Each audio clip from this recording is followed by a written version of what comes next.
crónica inflamatoria que afecta al sistema nervioso central. Eso es muy importante porque acuerden que también tenemos mielina en la periferia, ¿no? Entonces, en específico afecta solo la mielina del sistema nervioso central. Es la más prevalente de las enfermedades desmielinizantes a nivel mundial y la característica clínica que a ustedes les debe de llamar la atención es un paciente que tiene un déficit neurológico transitorio, ¿ok? Ahora, más adelante vamos a ver cuáles son estos déficits, que suelen durar de días a semanas y que por lo regular se van a quitar solos, sobre todo al inicio de la enfermedad. O sea, la paciente puede llegar con una deficiencia visual, disminución de la agudeza visual, lo que llamaremos una neuritis óptica, que le dura una semana y se quita solo. Un entumecimiento de un brazo que le dura 3 días y se quita solo. Una debilidad de una pierna que como que la arrastra, le duró 2 semanas y se quitó solo. Y es muy común que estos trastornos los asocien a estrés, ansiedad, a depresión, porque se quitaron solos.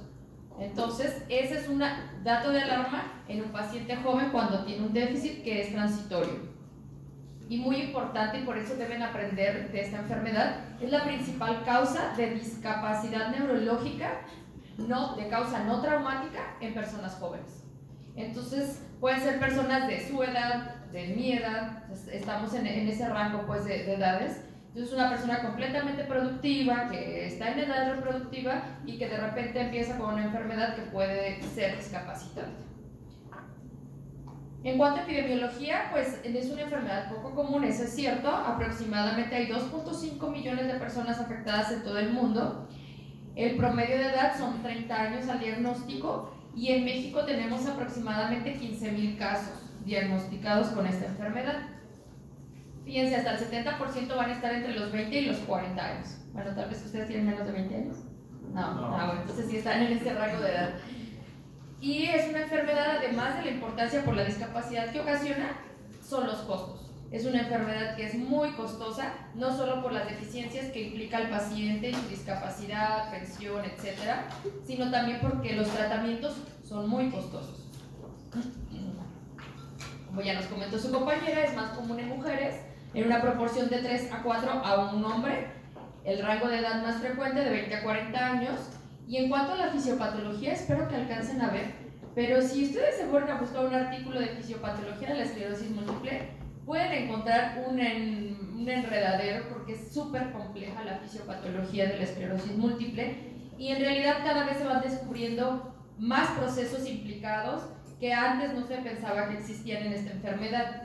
Si quisiéramos hablar de la fisiopatología de forma muy sencilla, podríamos decir que en el timo, si recuerdan sus clases de inmunología, hay un mecanismo de tolerancia central en el cual el sistema inmunológico como tal va a matar a las células que tienen cierta reactividad contra el huésped, contra la persona. Entonces, cuando estas células autorreactivas logran sortear esa tolerancia central y salen a la circulación, pues están circulando por el torrente sanguíneo y entonces puede llegar un punto en el que encuentren una célula T o que presente algún antígeno y que se empiecen a activar estas células T y entonces hay una disminución por algún motivo de las células T reguladoras y de todo este sistema inmunológico regulador se altera ya sea por procesos infecciosos, como ya nos comentó su compañera, por algunas alteraciones del estilo de vida como tabaquismo, obesidad, etc. O también por un factor genético que vamos a hablar más adelante.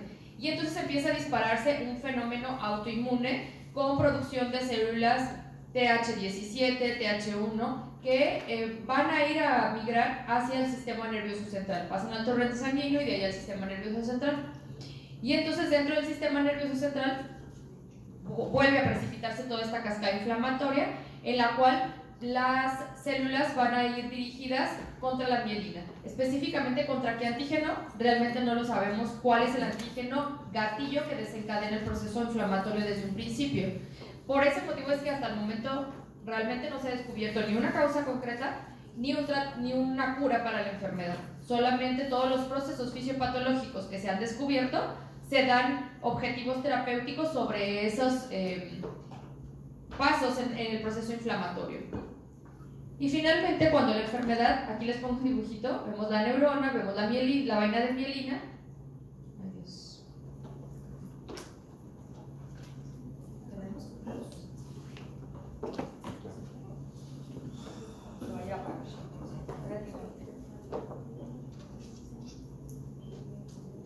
Entonces, cuando existe ya este daño, fíjense, por ejemplo, aquí hay una vaina de mielina, acuérdense que los oligodendrocitos son en el sistema nervioso central los que producen la mielina y entonces forman estas vainas. Lo que hace en el sistema nervioso central, si recuerdan, en fisiología es dar un impulso saltatorio de la transmisión nerviosa y hacerla más veloz, ¿de acuerdo? Hacer que el impulso vaya muy rápido. Entonces, cuando se empiezan a dañar estas vainas de la mielina, ese impulso es mucho más lento. Si se fijan, afecta solo la mielina, entonces el axón está íntegro y entonces el impulso puede seguirse transmitiendo, puede ser solamente que sea más lento, que no sea de adecuada calidad.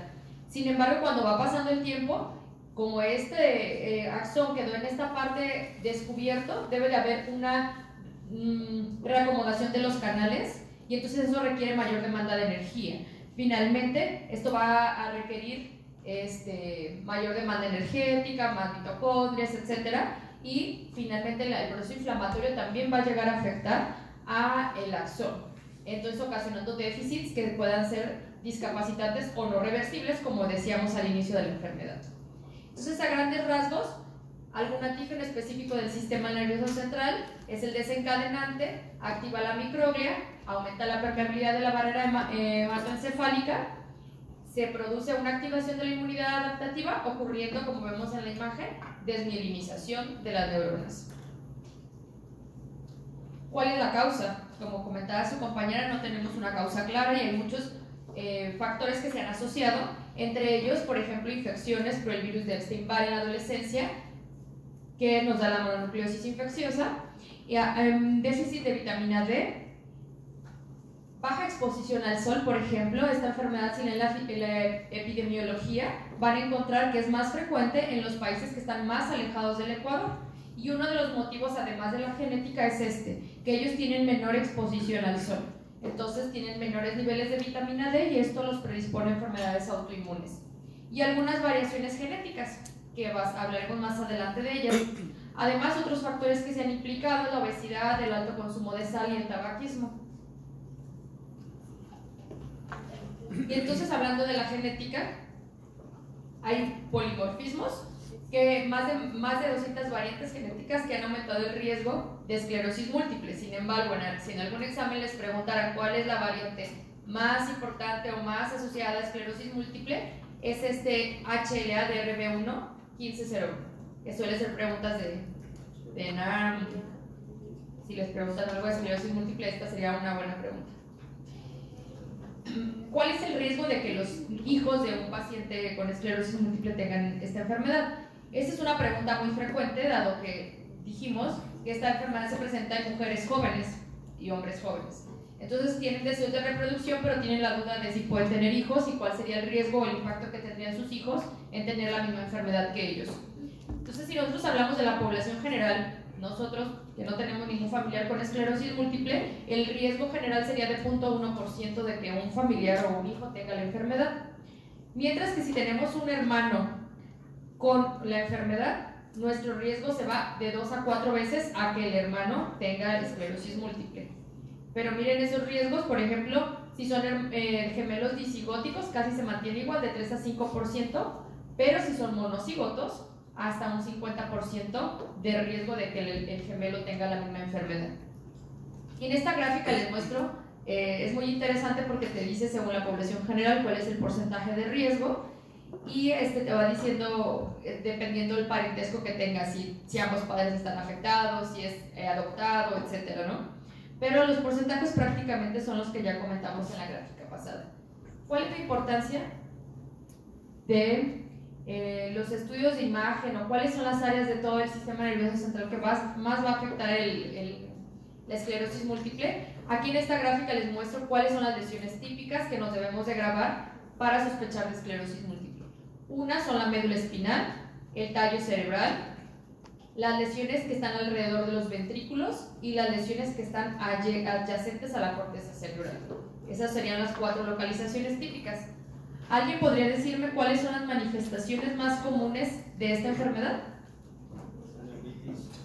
Neuritis óptica, ajá, díganme menos 5. Disartria no podría, sí puede ser, pero no es de las más comunes. Oftalmoplegia internuclear, aunque es muy característica, no es de las más comunes, pero si tú ves una oftalmoplegia internuclear en un paciente joven, es una esclerosis múltiple hasta no demostrar lo contrario. ¿Okay? ¿Por qué motivo? ¿Me podrías explicar por qué? ¿Qué cosa? ¿Por qué una oftalmoplegia o internuclear sea tan característica de esclerosis múltiple? Híjole, no, la verdad es que no sé por qué. O sea, sé que se produce por daño al fascículo longitudinal, pero no Así sé es. por qué es característico de esto.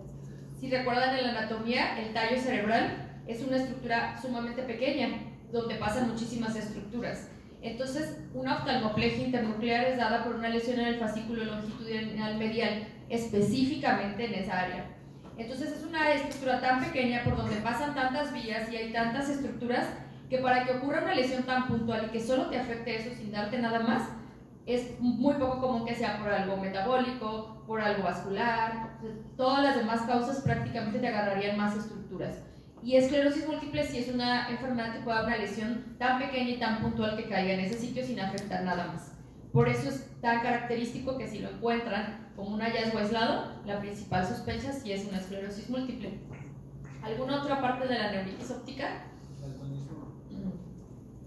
Daltonismo no es una manifestación, pero sí una manifestación de la neuritis óptica que puede ser que estés confundiendo el término con alteración de la discriminación de colores, que eso es, no como tal no es daltonismo, pero sí es afectación en la agudeza de los colores, para determinar, por ejemplo, con estas tablas de Ishihara de los colores en números que puedan discriminar adecuadamente los colores.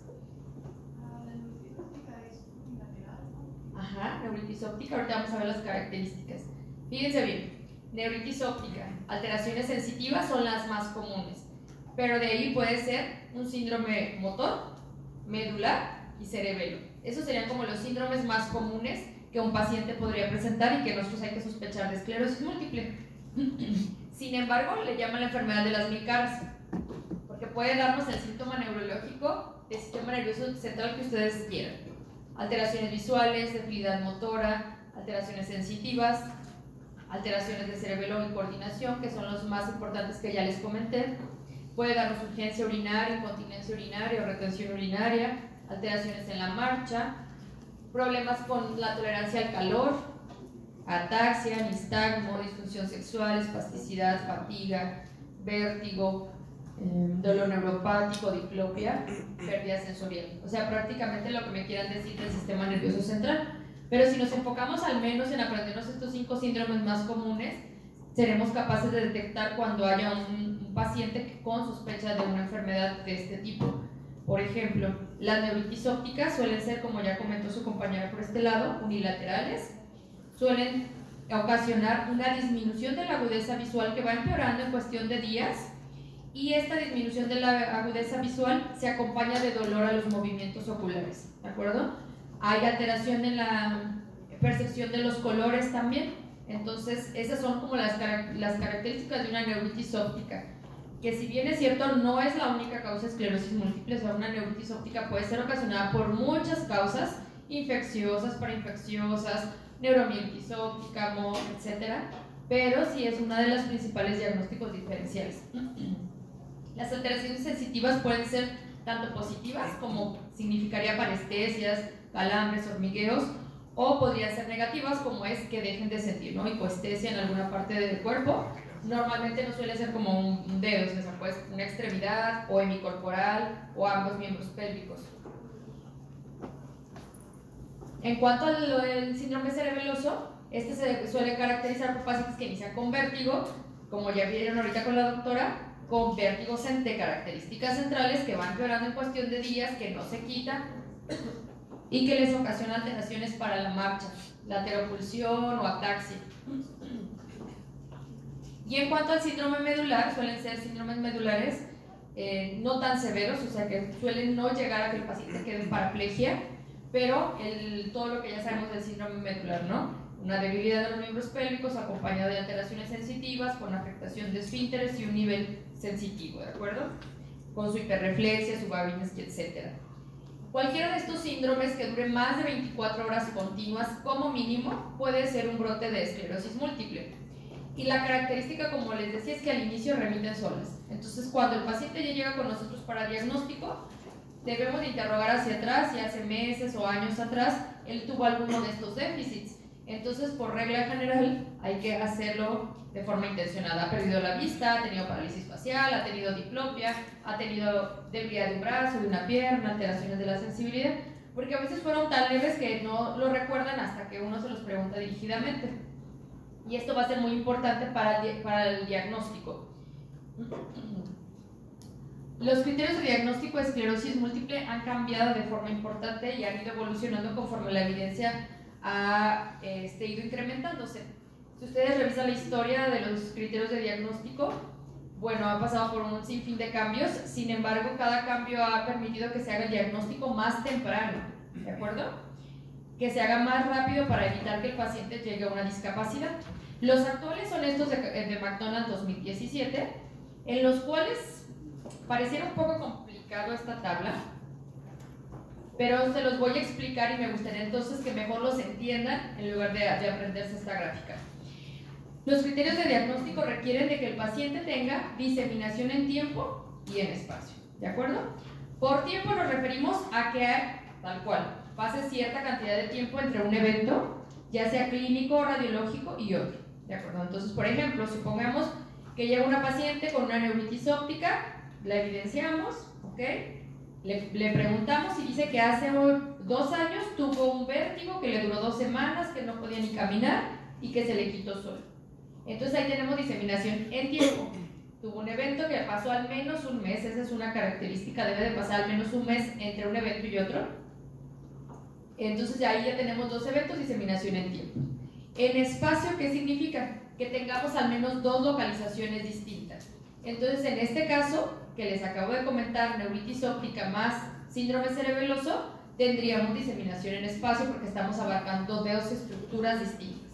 No así si la paciente nos dijera que tuvo una neuritis óptica hace 2 años en lugar del síndrome cerebeloso, en el cual cumpliríamos la diseminación en tiempo porque se repitió, pero no en espacio, porque estamos abarcando el mismo nervio óptico, a menos que fuera del otro lado, ¿verdad?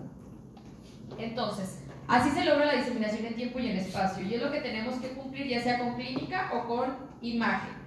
Por ejemplo, la resonancia magnética aquí cobra mucho valor. Si el paciente solamente viene con su primer evento neurológico y es una neuritis óptica, pues no cumple ni diseminación en tiempo ni en espacio.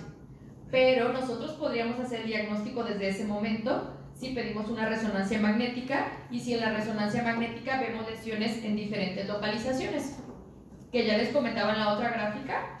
Estas, así lo veríamos en la resonancia magnética, son lesiones de características típicas.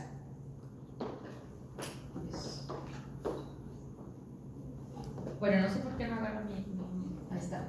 Las periventriculares, las yuxtacorticales, significa que las yuxtacorticales tocan la corteza, ¿de acuerdo? Esa es una característica. No debe de haber sustancia blanca entre la lesión y la corteza. Aquí no se ve también, pues, pero cuando vemos la imagen debemos de estar seguros que eso pase. Las periventriculares también deben de estar pegadas al ventrículo. Las infratentoriales, pues, todo lo que sea debajo del tentorio y hasta antes de la médula espinal, y las medulares. Miren las características. Entonces estas tienen además otras características. Deben de medir al menos 3 milímetros, ser ovaladas, ser bien circunscritas, y las de médula, por ejemplo, ser pequeñas, no de más de 3 segmentos medulares, que ya pensaremos en otros diagnósticos diferenciales. Si ustedes la alcanzan a ver aquí, ¿sí la ven? Sí, se ve. Este puntito. Ahí, ajá. Son pequeñas. Suelen ser posteriores, pero pueden estar en cualquier localización de nuestro grosor de la médula espinal, pero como característica no abarcan más de 3 segmentos de la columna, ¿de acuerdo? A eso me refiero, con 3 segmentos medulares, que más adelante sí lo vamos a ver. Entonces, si nosotros tenemos por imagen 2 características, o sea, 2 localizaciones, ya tenemos la diseminación en espacio. Entonces ya nuestra neuritis óptica ya nos cumple diseminación en espacio, pero ¿y en tiempo? Adelante. Que puede llegar una neuritis y que no tenga como el espacio, o sea, el tiempo. O sea, si solo tiene o el espacio o el tiempo, necesitaríamos la resonancia para poder decir si no lo tenemos, ahí no podemos decir que es sospechoso. O sea, si solo tenemos el espacio pero no tenemos la imagen, ahí no podríamos decir que es esclerosis. Si solo, por ejemplo, las 2 neuritis ópticas. Solo una neuritis. Entonces no tenemos. en una sola neuritis no tenemos ni diseminación ni en tiempo ni en espacio, que es el primer evento y es una única localización, ¿de acuerdo? Entonces, en ese caso, a fuerzas, de hecho siempre necesitamos la resonancia, pero a fuerzas debemos de cumplir los criterios, entonces por resonancia. Los criterios de diagnóstico, recuerden que fueron hechos en población europea. Ellos, epidemiológicamente, por lo que ya comentábamos hace rato, tienen más casos de esclerosis múltiple que los latinos.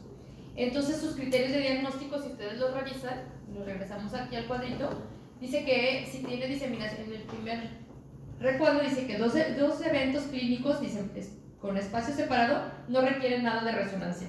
Entonces, nos daría a entender que no ocupamos la resonancia para hacer diagnóstico. No, eso no debe de ser. Siempre que tengamos disponible una resonancia magnética hay que hacerla, porque ahorita vamos a ver otras enfermedades que también nos pueden dar dos localizaciones distintas en diferente momento y que no son esclerosis múltiple, ¿de acuerdo? Entonces, siempre tenemos que pedir una resonancia magnética cuando estamos buscando esclerosis múltiple.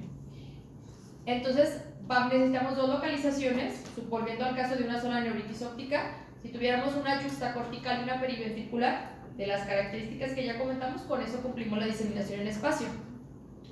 Pero tampoco tenemos diseminación en tiempo.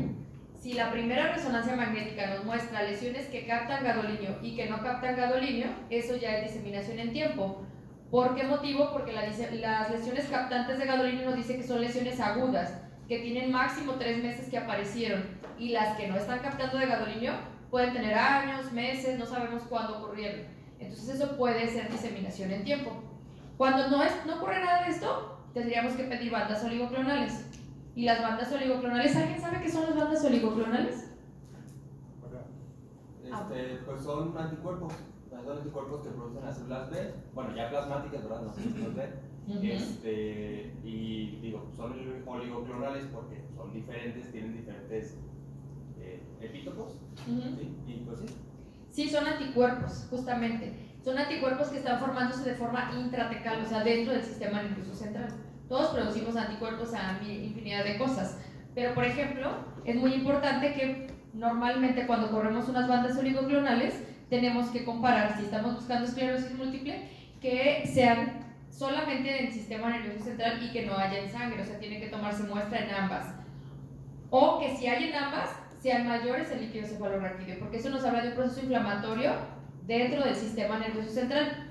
Y no solo son de esclerosis múltiple, o sea, no es un biomarcador que nos da el diagnóstico, y eso es muy importante que lo sepan, porque a veces nada que ver el cuadro clínico, nada que ver la resonancia, pero tiene unas bandas oligoclonales y dicen que es esclerosis múltiple, y eso no es así. Primero, así como los voy llevando, primero es la clínica, luego la resonancia y luego los biomarcadores.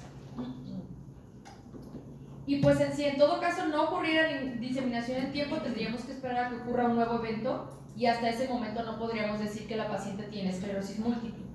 Podríamos catalogarla como un síndrome clínico aislado, que es este evento clínico que sugiere esclerosis múltiple pero que todavía no cumple todos los requisitos.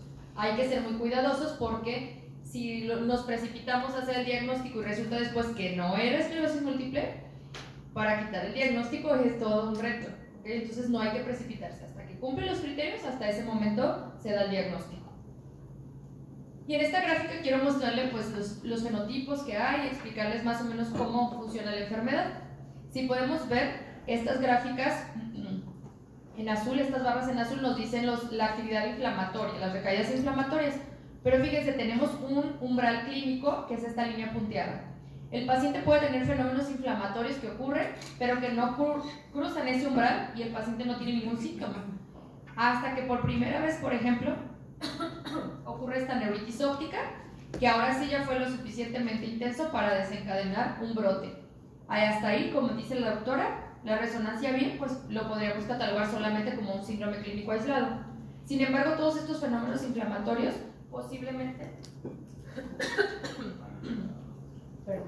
posiblemente pudieron haber dejado unas lesiones ahí que no sean las suficientes para cumplir los criterios de diagnóstico. Cuando vuelve a ocurrir un nuevo brote, que da manifestaciones, digamos ahora una mielitis, ¿no? Ahora nos dio una mielitis, entonces ya podríamos decir, ahora sí se trata de una esclerosis múltiple remitente recurrente. O que la resonancia magnética haya habido evolución, nuevas lesiones. Y entonces fíjense cómo la enfermedad se comporta. Brote, el paciente está normal entre el brote, otro brote, se recupera. pero conforme van pasando los brotes, el paciente empieza a ya no recuperarse y la enfermedad puede empezar a dejar secuelas. De manera que puede llegar un momento en la enfermedad en que ya no sea tan inflamatoria y ahora empiece solo a ser neurodegenerativa y el paciente pase a una forma que se llama secundaria progresiva.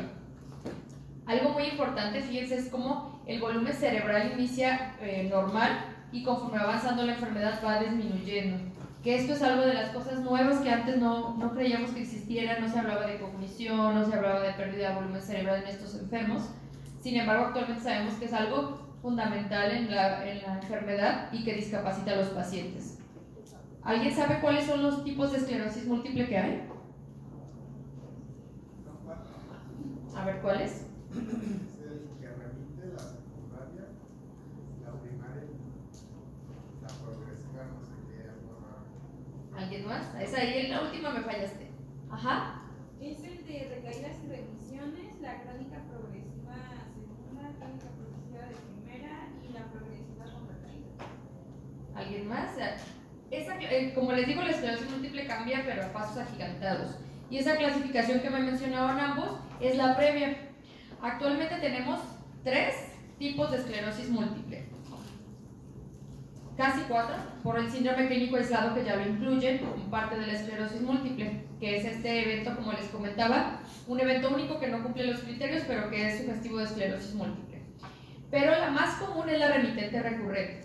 Hasta el 85% de los casos tienen este tipo de esclerosis, y es esta que les comentaba en la gráfica. Ocurre un brote, el paciente se recupera, ocurre otro brote a lo mejor más pequeño, se recupera, ocurre otro brote, el paciente está estable, pero ya le dejó una secuela, a lo mejor ya esa mielitis le dejó que nomás puede caminar una cuadra sin detenerse, y entonces cada vez va dejando más secuelas. Esa es la característica de la remitente recurrente. Entre los brotes el paciente está estable, no empeora, pero los brotes son los que le van dejando secuela. Después de esta forma, cuando pasan más o menos 15 años, 20 años, el paciente puede entrar a una forma secundaria progresiva. ¿Puede seguir teniendo brotes? Sí, pero son menos frecuentes. La característica de esta forma es que el paciente va empeorando poco a poco a pesar de no tener recaídas. Entonces hoy lo evaluamos y el paciente puede caminar una cuadra. En 6 meses lo volvemos a evaluar y ahora el paciente ya solo puede caminar media cuadra. En 6 meses lo evaluamos y ya requiere de bastón. ¿Sí? Va avanzando sin tener una recaída poco a poquito. La forma secundaria progresiva es del 15 al 30% de los casos y la primaria progresiva es la más rara, de 10 a 15% de los casos. Es esta línea punteada de rosa en la cual desde el principio el paciente empieza con progresión. Suelen ser lesiones que afectan más la médula espinal, entonces la manifestación más común, ¿cuál piensan que sería? Problemas para caminar, parecias, ¿no? Paraparesia, mielitis. Entonces los pacientes, a pesar de no tener brotes, se quejan. Por ejemplo, un paciente me viene a la mente que corría maratones y entonces cada vez empezó a correr menos kilómetros, de manera que cuando vino conmigo ya solo podía correr 5 kilómetros. Digo, más de lo que yo puedo correr, ¿no? Pero para él, para su estilo de vida que él tenía, fue disminuyendo gradualmente, no se dio cuenta en qué momento, solo fue poco a poco bajando la capacidad motora. Entonces, la característica de esta enfermedad es que tiene más lesiones en médula espinal, entonces afecta más debilidad en las piernas. Sin embargo, también tiene lesiones supratentoriales y también pueden tener brotes, como los otros fenotipos de la enfermedad. Aquí les puse un gráfico para que se les grabe más cómo es la remitente recurrente, brotes, estabilidad, los brotes que pueden dejar secuelas. ¿Los brotes pueden ser más ligeros en algún momento? Hay brotes que son muy severos y hay brotes que son más leves. Sí, pero o sea, si tienes uno severo, ya te puedes tener uno más leve. Sí puede ser. Hay enfermedades que son muy activas o agresivas, se les llama, en las cuales el paciente debuta, por ejemplo, con una mielitis y no se recupera con los bolos, ya vamos a hablar del tratamiento, con los bolos de metilprednisolona, y desde ahí ya se quedó en silla de ruedas, por ejemplo, ¿no? No es lo más común, pero es una enfermedad muy agresiva. Entonces no podemos tratar de la misma manera al paciente que llega con una neuritis óptica, que cuando llega contigo ya prácticamente se le quitó y que la resonancia tiene 5 lesiones, a un paciente que es hombre, que además empezó con un medular, que lo dejó en silla de ruedas y que tiene 20 lesiones en la resonancia magnética. Aunque es la misma enfermedad, el mismo fenotipo de tratamiento debe de ser diferente. ¿Tenían alguna pregunta, María? Sí, o sea, y como que no me queda muy claro por qué en la primaria progresiva, en teoría entonces nunca acuden a consulta por algo agudo. O sea, no es como de repente, no sé, ya no puedo correr tanto. Sí. Pero nunca. Sí pueden tener brotes, pero la mayoría de los casos la verdad es que lo que los hace acudir al médico es ese empeoramiento de la marcha. Digo, yo te cuento a este paciente que yo tenía que correr maratones, pero pacientes que no hacen eso seguramente se darán cuenta cuando ven que su capacidad, o sea, de repente tuve que empezar a caminar con bastón. ¿Cuándo pasó? No, pues no sé. O sea, de 2 años para acá me siento más cansado y requería de agarrarme de alguien y luego el bastón y luego la andadera. Ese sería como lo que el paciente te contaría. Y por más que le preguntes sobre brotes agudos antes, no, este es el principal problema. Pero en ese transcurso sí pudieran llegar a tener brotes, pero no es la característica principal. Los brotes son más característicos de la forma remitente recurrente. Y también, ¿cuál en teoría dura más la enfermedad? Actualmente la expectativa de vida casi es similar a la población general. El problema es la discapacidad. Sí. Entonces los pacientes con forma primaria progresiva se discapacitan más rápido. Y entonces es peor el pronóstico. E inclusive tratamientos disponibles para ese fenotipo en específico solo hay uno. Mientras que para la forma remitente recurrente hay muchas opciones de tratamiento. Se cree inclusive que hasta en algún momento podrían ser enfermedades diferentes, porque la fisiopatología finalmente sí se comporta diferente y la evolución también. Pero mientras que no haya un biomarcador que explique y que diagnostique la forma progresiva y la forma remitente, van a seguirse englobando en la misma enfermedad. Más adelante vamos a hablar de otra enfermedad que pasó esto mismo. Entonces la forma secundaria progresiva es bien difícil de diagnosticarse porque, como no hay opciones de tratamiento disponibles, actualmente apenas ha surgido una, pues era como decir al paciente, pues ya no hay nada que hacerle, entonces nadie quería diagnosticarla. Sin embargo, tú puedes evaluarlo cuando el paciente está yendo a consulta y cada vez va empeorando y tiene menos brotes, a pesar de que a pesar de que tiene un tratamiento modificador de la enfermedad. Entonces, mire, la gráfica de la primaria progresiva, como preguntaba su compañero, desde el inicio va empeorando, puede tener estabilidad, luego empeoramiento otra vez, puede inclusive haber brotes, puede haber lesiones en la resonancia magnética activos. La característica, y estos son los criterios de diagnóstico para la forma primaria progresiva, o sea, tienen sus propios criterios. Uno de los criterios es que tenga una progresión de al menos 1 año de discapacidad, ¿ok? Otro criterio, necesitamos 2 de los siguientes, que son al menos una lesión hiperintensa en T2 en al menos 2 localizaciones, o sea, diseminación en tiempo, en espacio. Que tenga 2 en médula espinal y que tenga bandas oligoclonales. Entonces, si se fijan, se cuece aparte, pues, o sea, tiene sus propios criterios de diagnóstico. ¿Y qué tienen que ver los fenotipos con finalmente la fisiopatología o la patología de la enfermedad? Si vemos este gráfico donde podemos, bueno, no se ve tan bien, donde podemos ver un cerebro sano, vemos en la forma remitente recurrente cómo vemos las lesiones en las localizaciones típicas que les comenté, juxtacortical, periventriculares, algunas que otras corticales. También es una enfermedad que antes se creía que era de sustancia blanca y actualmente sabemos que también afecta a la sustancia gris. Pero vean la forma progresiva, el cerebro todavía más pequeño, con más atrofia y muchas más lesiones corticales que, como están en azul, tal vez no las alcanzan a ver, pero aquí se ven varias, acá otras. Entonces sí tiene que ver el comportamiento clínico con la imagen o con el estudio histopatológico.